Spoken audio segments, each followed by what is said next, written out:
Good evening, ladies and gentlemen. My name is Steve Minelski, and I'll be your host tonight for Valley Veterans Forum.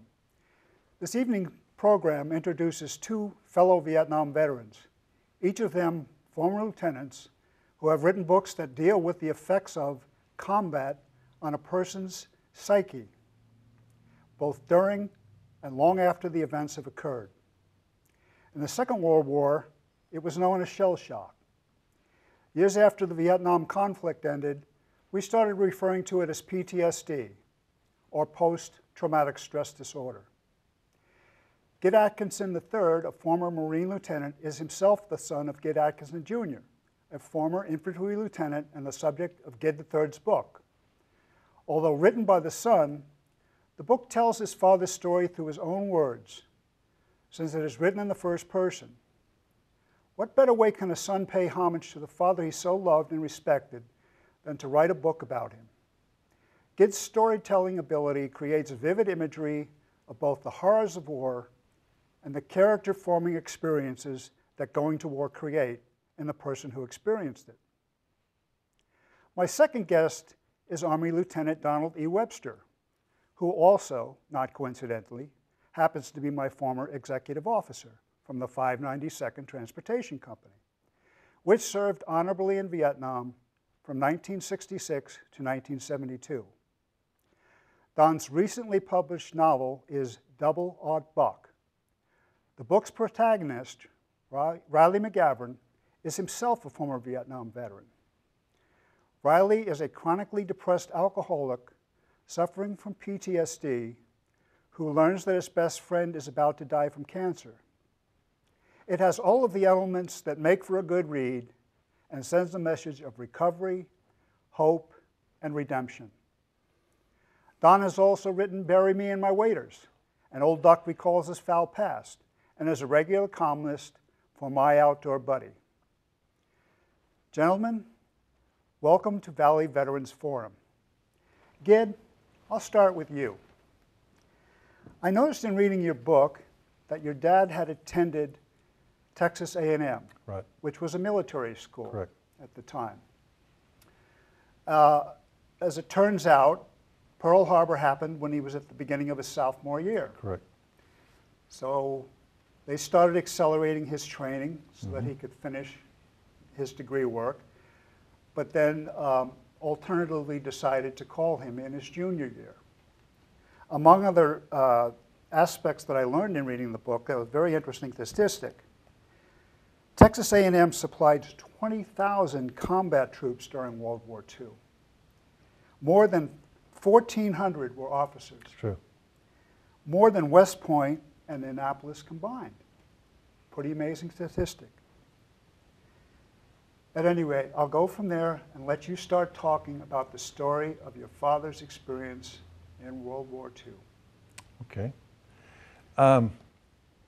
From my own standpoint, when I was a little boy, as long as I can remember, my dad told stories about the war, and so I grew up with him and sort of took him for granted. And as the years went by, I began to realize, especially when I went into the service myself, the import of his stories, the impact they had on his life as well as his whole generation.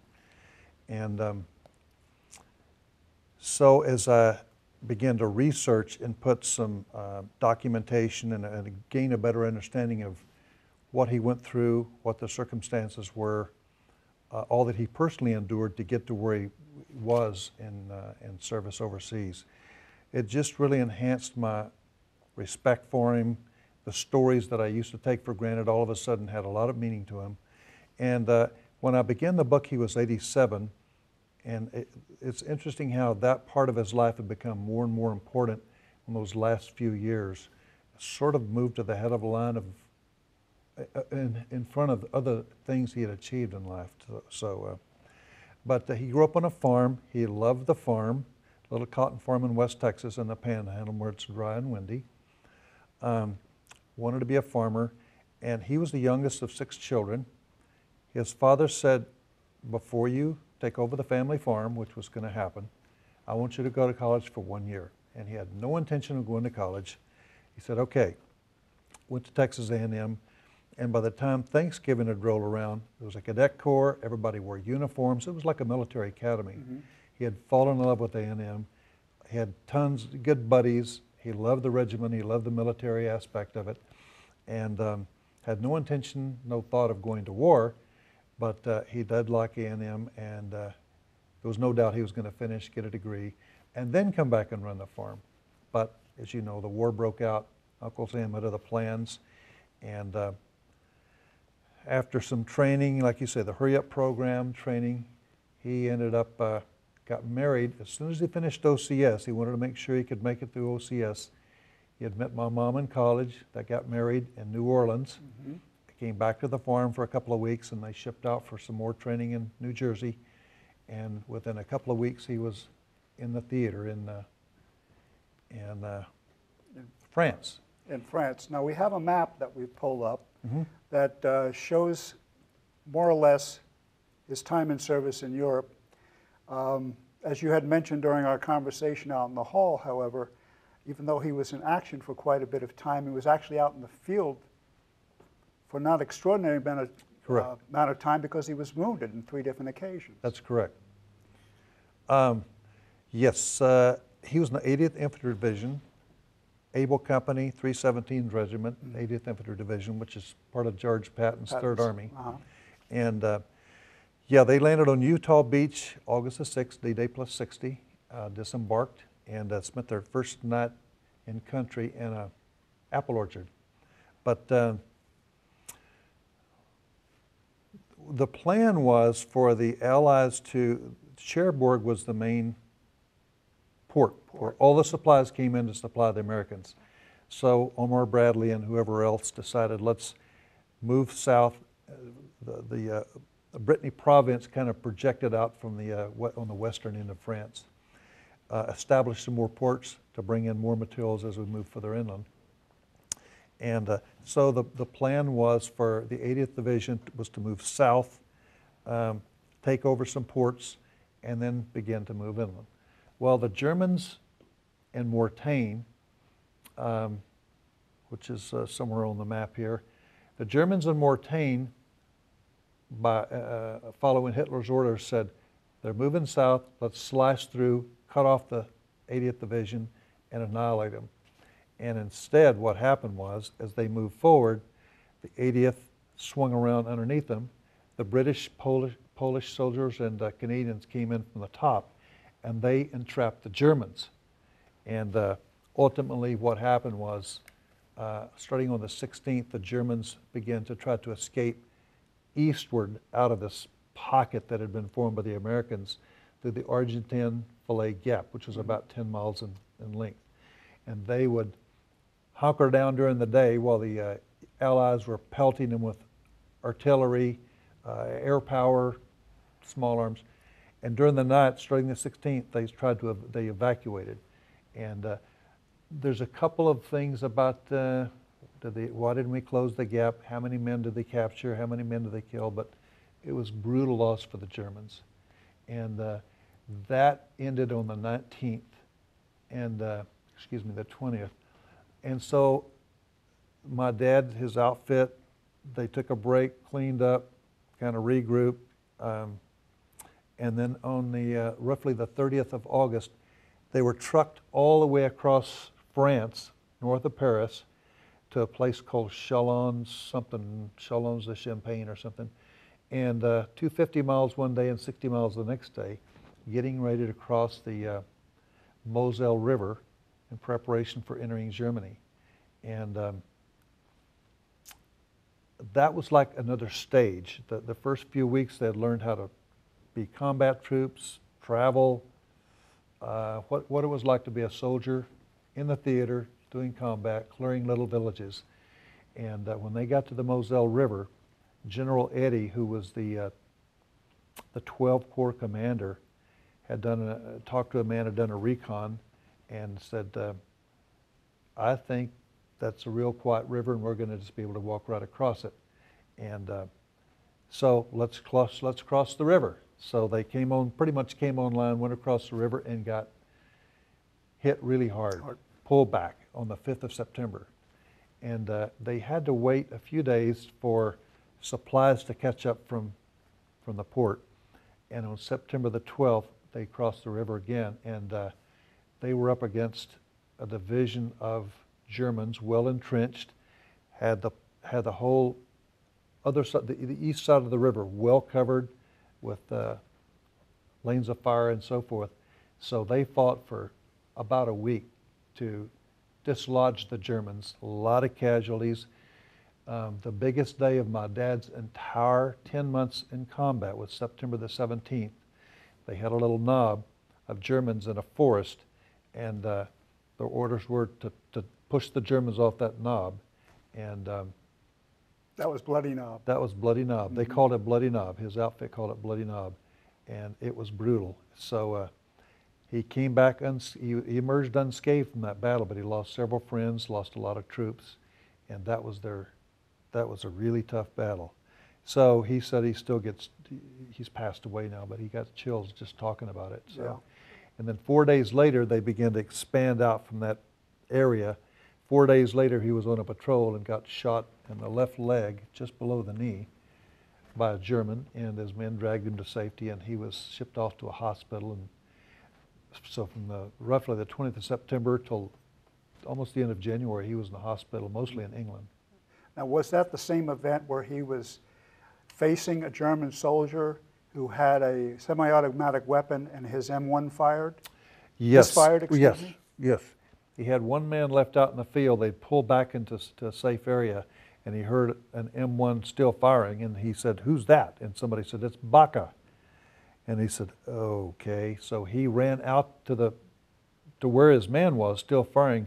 The men on both sides of him had been killed, and he had never gotten the order to, of course it was chaos, never gotten the order to pull back. And some Germans came over a rise, and one came right after him, and his gun jammed, and he hollered at somebody to get him, and this German, for some reason, never pulled the trigger, and this other guy, one of his troops, shot him. Out. I remember being about 12 years old, and I said, "Well, so did you buy him a beer or something when you got into?" He said, "No, he was killed a few minutes later." Oh, jeez. So, but he got back to safety, and it was a. There were some very touching stories I recall reading. At any rate, he was wounded a total of 3 times, as I recall. Correct. And subsequently, the war came to an end. Correct. After all of the catastrophes. One of the things that stood out in my mind as he was talking about how the Germans kind of used the scorched earth policy as they withdrew. They didn't mind killing innocent villagers. True. To make their point. For those of us who are looking at modern warfare and noticing the atrocities that are being incurred in the Mideast, they should know that these are nothing new. These types of atrocities are nothing new, and they've been done in war since the beginning of time, probably. At any rate, I just point that out. But what I'd like to do, first of all, congratulate you for writing such a wonderful book about your dad's exploits, but I'd like to quote some of the things that he made in his final comments of the book, Sure. because they were very touching. He said one of the things he took away most from that was pride in his fellow soldiers, pride in his country, and the belief that he was fighting for a just cause the whole time. Mm-hmm. And that it proved to be among one of the best things that he had achieved in life was what he had learned and what he experienced and what he had taken away from in memory and how it affected, like you said, how it affected the rest of his life and the dedication he made. In summary, I'll point out here, we talked about this outside during the meeting. Eventually, your dad became an educator. True. He became a teacher and eventually became a superintendent of schools in a town, which is the same town that you grew up in. That's correct. What a fabulous story to tell. and I really appreciate your coming on and sharing it with us. Thank you for having me. Now, Don, turn over to my friend Don here.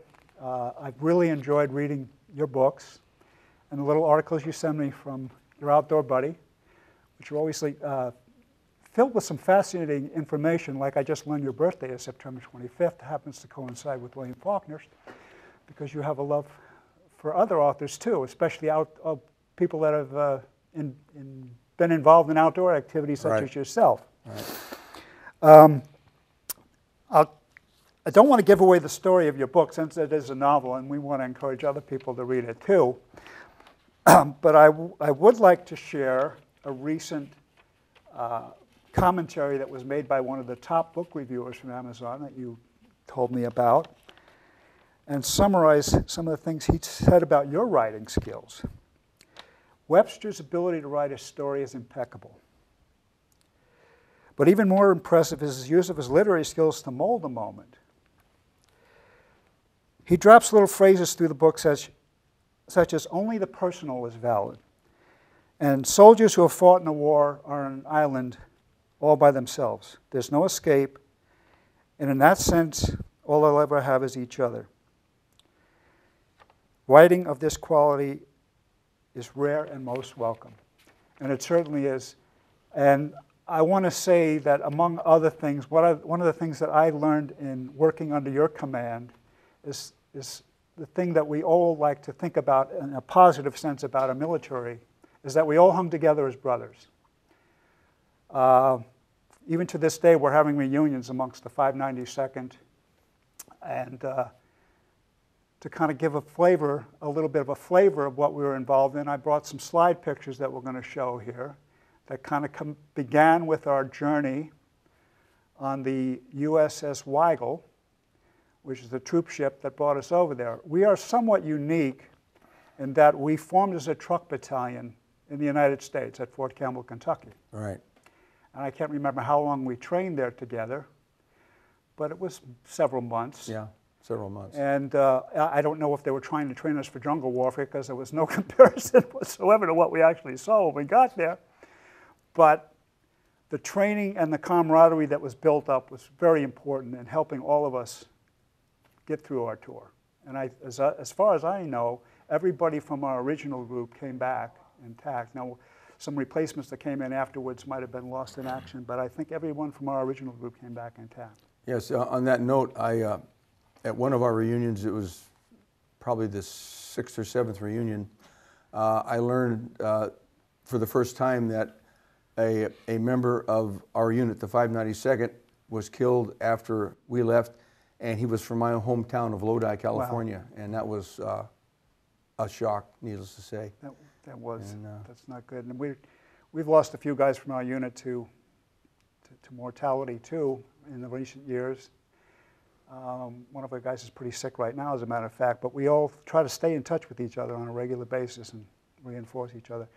So now what I'd like to do is bring up some of the pictures from our Vietnam experience, and we'll probably, just as they come up, we'll talk about them and let you guide the people in the control room as to what to bring up next. There's a map that shows the service area that we were in. All the way up on the northernmost part is Dak To, which is where Gid served. We were based out of Cam Ranh Bay, which is approximately in the middle, but our service area pretty much took in all of those other places on the map. I know I've taken convoys, and probably some with you, to Dak To and Quy Nhon and some of those other places. Right. There you go. Was I actually that skinny and that's that young? you. Thanks for your support. Yeah, the other picture that's in there shows you a lot skinnier. You had lost a bunch of weight over there too. But other pictures that will be coming up will show some activity of convoys that we've taken, other guys from our unit that you might recognize, and just kind of give a little bit of a flavor. There's you, as you've lost a little bit of weight. That must have been just before you went on your TDY and your mother was shot. Actually, that was right after we arrived. Really? Yeah. Yeah. I don't know. Well, eating all that good Navy food? I don't know what happened. I never there. heard that story, by the way. I'm feel put Well, out? I wasn't real proud of it, you know, having all that good chow while you fellas were suffering, so to speak. But anyway, yeah, as you can see that we didn't even have jungle boots yet when we first arrived. We still had leather boots, and I still was wearing my lieutenant's bars, which wasn't a very good idea. So, yeah. Well, that's right. I've often wondered about that. As a matter of fact, there was a comment made in your book, getting back to your book, where some enlisted member offered the chance to get commissions towards the end of the Second World War. And one of the gentlemen that your father talked to turned the offer down because he said, well, I don't want to advertise the fact that I'm going to be an officer. I'll just be a better shooting target. Exactly right, yes. It's a good point that you just made. At any rate, if we could, yeah, there we go. This is a unit picture. You probably recognize some of those guys. I certainly do. 2 or 3 of them were at our reunion. That's the 5-ton trucks that we drove, pretty standard version of. And we all had the same vehicles there. But as I recall, and look at it, some of us were still smoking then too. Can you believe that? Didn't know any better. But I think most of us were smoking. now this is a picture that we took driving through the village. Typical picture of a convoy driving through a small little village. A lot of dust and smoke in the air. Very typical. The smell of Nook Mom usually permeated the villages. When you came through a village, you knew. But you know what Nook Mom is, of course. Okay, it's distilled fish heads. Oh, okay. And the Vietnamese used to love to pour it on all their food. Well, distilled is actually a polite word for fermented. Fermented, yes. Which is actually a polite word for rotten. Right. At any rate, we were truck drivers. We were a logistics unit. So our charge was to move material, equipment. Oftentimes it was ammunition. There's a truckload of ammunition right there, probably small arms ammunition, typical load that we would take off the beach. That would be the beach in Cameron, or we called it the beach. It was actually a full-size dock. There weren't too many docks in Vietnam. A lot of times we'd have to offload from LSTs or barges if we were on a beach that didn't have a facility, for deep water facility. I might add at this point that some of the cargo that our boys handled were 55-gallon drums of Agent Orange.